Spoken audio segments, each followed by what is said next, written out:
Right forms of ভার্বসের ভিতরে কিন্তু এই বিষয়টা ব্যাপকভাবে দেওয়া হয়। তার মানে অনেক সময় প্যাসিভ ভয়েসে করতে হয় কিছু সেন্টেন্স। এখন আসি যে প্যাসিভ ভয়েসে কেন সেন্টেন্সগুলো করতে হবে? আজকের ক্লাসে আমরা শিখব রাইট ফর্মস অফ ভার্বস। প্রথম বলি যে ক্লাসটা কাদের জন্য ইম্পর্ট্যান্ট।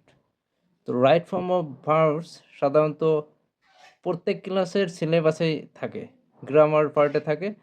আর এটা ক্লাস 4 থেকে শুরু করে 5, 6, 7, 8, 9, 10 এবং এইচএসসি পরীক্ষার্থী যারা চাকরির জন্য প্রিপারেশন নিচ্ছে সবার জন্য খুবই ইম্পর্ট্যান্ট।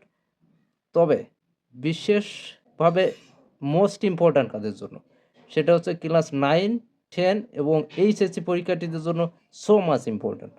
চলেন এবার আমরা শূন্যস্থানগুলো পূরণ করার চেষ্টা করি।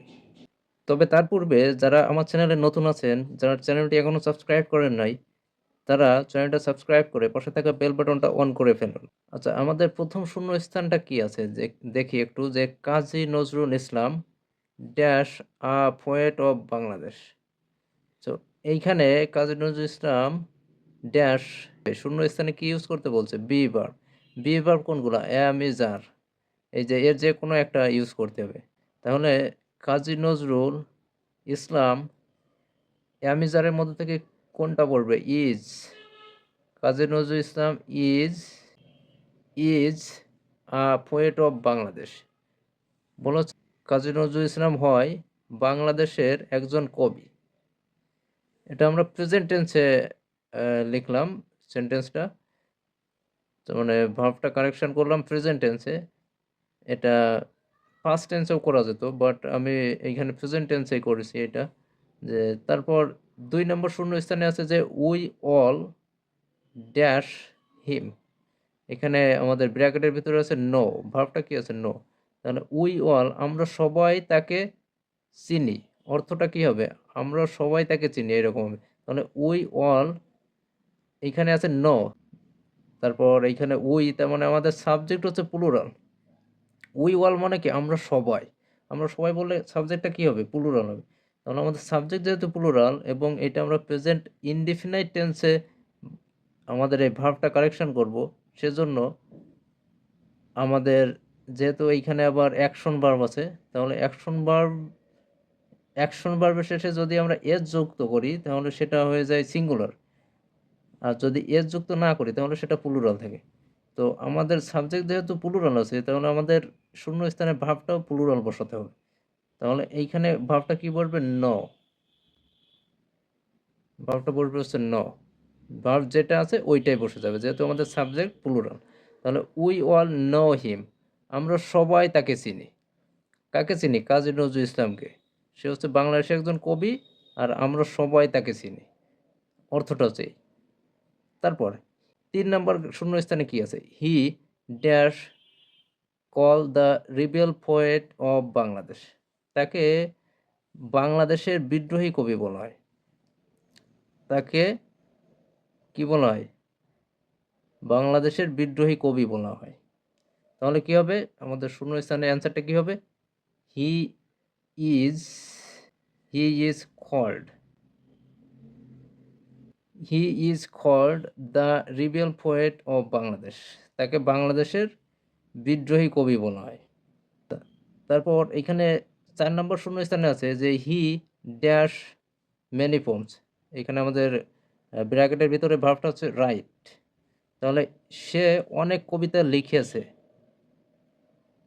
এইটা আমরা ফার্স্ট টেন্সেও লিখতে পারি। তবে যেহেতু আমি প্রথম দিক থেকে সবগুলোই প্রেজেন্ট টেন্সে লিখছি সেন্টেন্সগুলো, যার কারণে এইটাও আমরা প্রেজেন্ট ইনডিফিনাইট টেন্সে লিখব যে হি। তাহলে আমাদের সাবজেক্ট হচ্ছে থার্ড পারসন সিঙ্গুলার নাম্বার, এই জন্য ভার্বের শেষে কী হবে? এস বা ইএস যুক্ত হবে। তাহলে রাইট থেকে কী হবে? Writes. He writes many poems, সে অনেক কবিতা লেখে। ফর আস, আমাদের জন্য। এখন বিষয় হচ্ছে যে এইখানে সবগুলোতে দেখেন যে ভার্বগুলো আমরা ইউজ করছি, সবগুলোতে কোনোটাই এস যুক্ত, কোনোটাই এস যুক্ত নাই। বাট তার মানে রাইটের শেষে আমরা রাইটস লিখছি। রাইটটাকে কি লিখছে? Writes. He writes many poem, সে অনেক কবিতা লেখে। তারপর লিখছে যে উই অল নো হিম, আমরা সবাই তাকে চিনি। নোটাকে নই রাখছি, রাইটটাকে রাইটস করছি। বাট এই সেন্টেন্সটাতে কলকে কিন্তু ইয়েস বা কল্ড এই টাইপের কিছু লিখি নাই। কি লিখছে? ইজ কল্ড লিখছে এইখানে, যে he is called the rebel poet of Bangladesh. তো এইটা কেন আলাদা হবে? এইটাকে কেন এইভাবে লিখতে হবে? এইখানে কেন কলস লিখতে পারবো না? আমরা এখানে কেন কলস লিখতে পারবো না? কলস বা কল্ড কেন লেখা যাবে না?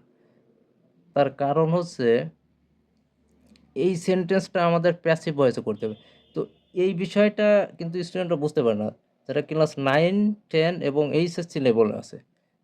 রাইট ফর্মস অফ ভার্বস এর ভিতরে কিন্তু এই বিষয়টা ব্যাপকভাবে দেওয়া হয়। তার মানে অনেক সময় প্যাসিভ ভয়েসে করতে হয় কিছু সেন্টেন্স। এখন আছি যে প্যাসিভ ভয়েসে কেন সেন্টেন্সগুলো করতে হবে? বা কখন করতে হয় প্যাসিভ ভয়েসে?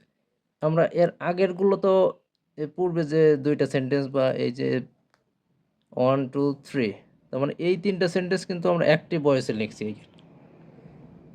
এই ৩ টা আমরা অ্যাক্টিভ ভয়েসে লিখছি। বাট এই সেন্টেন্সটাকে কেন প্যাসিভ ভয়েসে লিখতে হবে? প্রশ্নটা হচ্ছে এইখানে, বিষয়টা হচ্ছে এইখানে, এটা বুঝতে হবে। যে এইটাকে প্যাসিভ ভয়েসে এইজন্য লিখতে হবে, আমাদের অ্যাক্টিভ ভয়েস কাকে বলে? অ্যাক্টিভ ভয়েস কাকে বলে সেটা একটু বুঝতে হবে। এবং প্যাসিভ ভয়েস বলতে কি বোঝায়? অ্যাক্টিভ ভয়েস হচ্ছে যে সাবজেক্ট নিজেই কাজটা করবে। অ্যাক্টিভ ভয়েসে সাবজেক্ট নিজেই কাজটা করে। আর প্যাসিভ ভয়েসে সাবজেক্ট নিজে কাজটা করে না। কাউকে দিয়ে কাজটা করানো হয় প্যাসিভ ভয়েসে। সরাসরি সাবজেক্ট নিজে কাজটা করে না। সো অ্যাক্টিভ ভয়েস তখনই হবে যখন সাবজেক্ট সরাসরি নিজেই কাজটা করবে। ঠিক আছে? কিন্তু এই সেন্টেন্সটাতে সাবজেক্ট সরাসরি নিজে কাজটা করছে না। হি সাবজেক্টটা সরাসরি বাক্যের অর্থটাকে সম্পূর্ণ করছে না বা বাক্যের কাজটা সম্পূর্ণ করছে না। কেন করছে না? একটু দেখি। যে আমরা যদি এইরকম লিখি যে he calls the rebel poet of Bangladesh. এইরকম লিখলে অর্থটা কি হয়? এখানে একটু লিখি যে হি কলস, এইটা যেমন লিখছে যে হি রাইটস মেনি পোয়েমস, সে অনেক কবিতা লেখে। আমরা যদি এইরকম লিখি যে he calls the rebel poet of Bangladesh, সে বলে বিদ্রোহী কবি বাংলাদেশের। সে বলে বাংলাদেশের বিদ্রোহী কবি। যদি আমরা এখানে কলস লিখি তাহলে অর্থটা এরকম হবে যে সে বলে বাংলাদেশের বিদ্রোহী কবি। তো কাজী নজরুল ইসলাম তো নিজেই নিজেকে বাংলাদেশের বিদ্রোহী কবি বলবে না। লোকে বলবে, অন্য মানুষ বলবে যে তাকে বাংলাদেশের বিদ্রোহী কবি বলা হয়। সে সে বলে বিদ্রোহী কবি, বিষয়টা এরকম না, অর্থটা এরকম না। তাকে বাংলাদেশের বিদ্রোহী কবি বলা হয়। সে বলে না। সাবজেক্ট নিজেই বলে না। যার কারণে অন্য মানুষ বলতেছে। যার কারণে এটা প্যাসিভ ভয়েসে করতে হবে। এখানে অর্থ অনুযায়ী আমাদের একটু বুঝতে হবে যে যখন বলা হচ্ছে যে তাকে বলা হয়, হি ইজ কল্ড, তাকে বলা হয় the rebel poet of Bangladesh, বাংলাদেশের বিদ্রোহী কবি। তার মানে তাকে বাংলাদেশের বিদ্রোহী কবি বলা হয়, ইজ কল্ড, বলা হয়। সে বলে না, তাকে বলা হয়। তাহলে he is called. That means এটা প্যাসিভ ভয়েসে করতে হবে। প্যাসিভ ভয়েসে না করলে অর্থটা আমাদের সঠিক আসবে না। এইখানে কিন্তু সাবজেক্ট নিজেই কাজটা করছে না। যার কারণে এটা কি? প্যাসিভ ভয়েসে করতে হবে। আর প্রেজেন্ট ইনডিফিনিট টেন্সে প্যাসিভ ভয়েসে সাহায্যকারী ক্রিয়া হচ্ছে অ্যাম ইজ আর।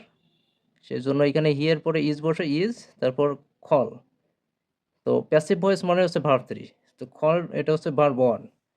খল কি? এটা হচ্ছে ভার্ব 1, এই যে ভার্ব 1। তো এর ভার্ব 2 কি? কল্ড। কলের ভার্ব 2 হচ্ছে কল্ড এবং ভার্ব 3 কি? কল্ড। সো এই ভার্ব 3 টা ইউজ করতে হবে। প্যাসিভ ভয়েস মানে কি?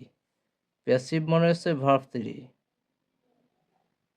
প্যাসিভ মানে হচ্ছে, প্যাসিভ ভয়েস মানে হচ্ছে ভার্ব 3 ইউজ করতে হবে। যার কারণে সাহায্যকারী ক্রিয়ার পরে ভার্ব 3। বাট এইখানে আমরা he is written many phones, এইখানে আমরা কিন্তু এই প্যাসিভ করতে পারবো না। কারণ এইখানে সাবজেক্ট নিজেই কাজটা করছে। যে সে লেখে, সে সরাসরি লেখার কাজটা করছে। কিন্তু এইখানে বলা হচ্ছে যে তাকে বলা হয়। এই কারণে এটা প্যাসিভ করতে হবে। আশা করি বিষয়টা বুঝতে পারছেন যে সাবজেক্ট যখন নিজেই কাজটা করে তখন সেটা অ্যাক্টিভ ভয়েসে লিখতে হয় সেন্টেন্সটা। আর সাবজেক্ট যখন নিজে কাজটা না করে তাকে দিয়ে কাজটা করানো হয়, তখন হচ্ছে সেটা প্যাসিভ ভয়েস হবে।